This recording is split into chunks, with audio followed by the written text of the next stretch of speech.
Thanks for staying with us. I'm Bill O'Reilly in a personal story segment tonight. He is the darling of the television critics, the host of The Daily Show on Comedy Central, and now has a book called America, A Citizen's Guide to Democracy in Action. In action, one word. Welcome, Jon Stewart, to the No Spin Zone, everyone. How are you, sir? Okay. You know what's really frightening? Uh-oh. Do you know what's really frightening? You've been reading my diary. You actually have an influence on this presidential election. Oh, that is scary. If that were so, that would be quite frightening. But it is. It's true. I mean, you got stone slackers watching your dopey show every night. Yeah. Okay, and they can vote. You can't stop them.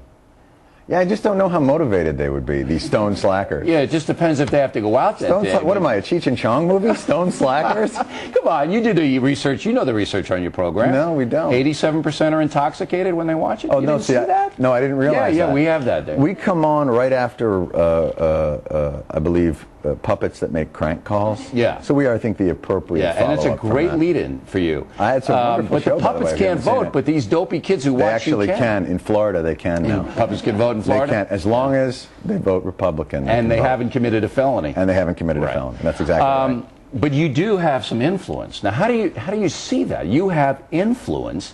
John Kerry bypassed me and went right over to you. You're only 4 blocks away. He said, O'Reilly, I don't think so. Stewart, I'm going to go talk to Well, I have to tell you, and again, I mean no disrespect, but the snack selection backstage, quite brutal, frankly, isn't it? You know, I don't want to say Guantanamo Bay, but it's a little spare back there. It's close. We want people to be hungry when they come out. I think that's wise. We have what I like to call snack size 3 Musketeers, some Snickers, some Milky Ways. If I were a presidential candidate and I had to choose, I think a place that had an energy pick-me-up might be the place I would go. Do you think that Kerry does himself any good talking to you? Because I think most of your audience is going to vote for him anyway, isn't they?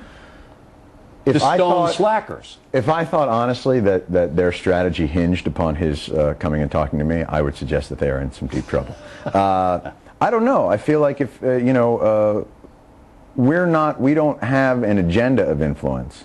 If we have influence, it is peripheral. Yeah. And I don't imagine that people who watch the show are watching it to make up their minds in terms of who they think would best prosecute the war on terror. I think they watch to see who would maybe have the best jokes on the war on terror. But no, here's where I think I've been on a show a couple of times. I mean, you obviously make fun of everybody. I'm making fun of your show now, but you get everybody. We are, in fact, crass and immature. But you are a show that your target audience is younger, left-leaning, so you have to play to the choir sometimes.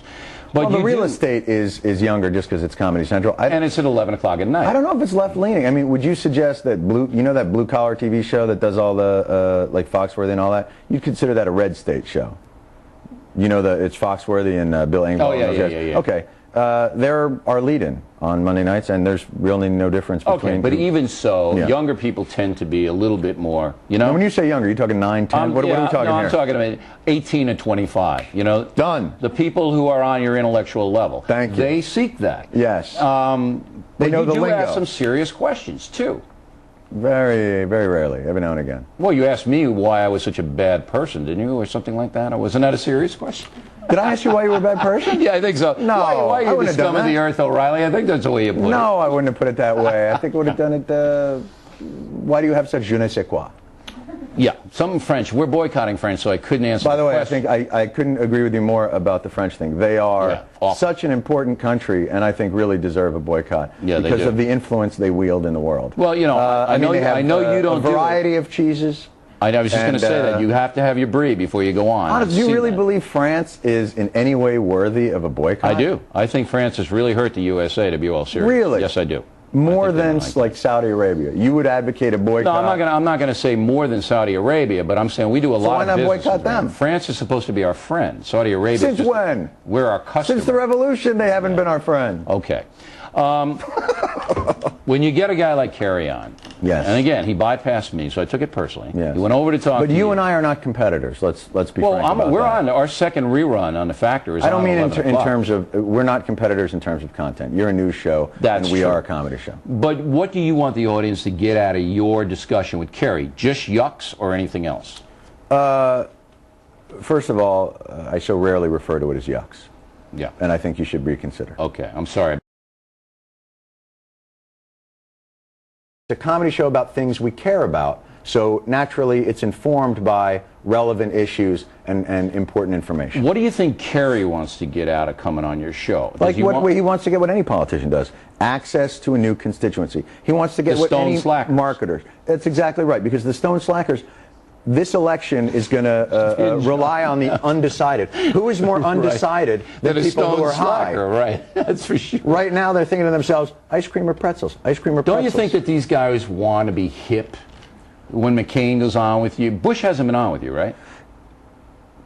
You would remember that, would you? George Bush? Yeah. I don't recall the president stopping by the program. But McCain's been on. Yes. Okay. Kerry's been on, as we mentioned. Yes. I've been on. So you've had the three most powerful people beside him on. That's probably right. What do you think Kerry wanted to get out of it? A hug? Just a sweet hug? I'm sure what he wants out of it is, again, that access to, it's the same thing that Budweiser wants out of it. It's the same thing that Dell Computers. No, it's access to this market that may be untapped. An untapped potential, a reserve, an Anwar, if you will. He wants to drill in an area that has previously been undrilled.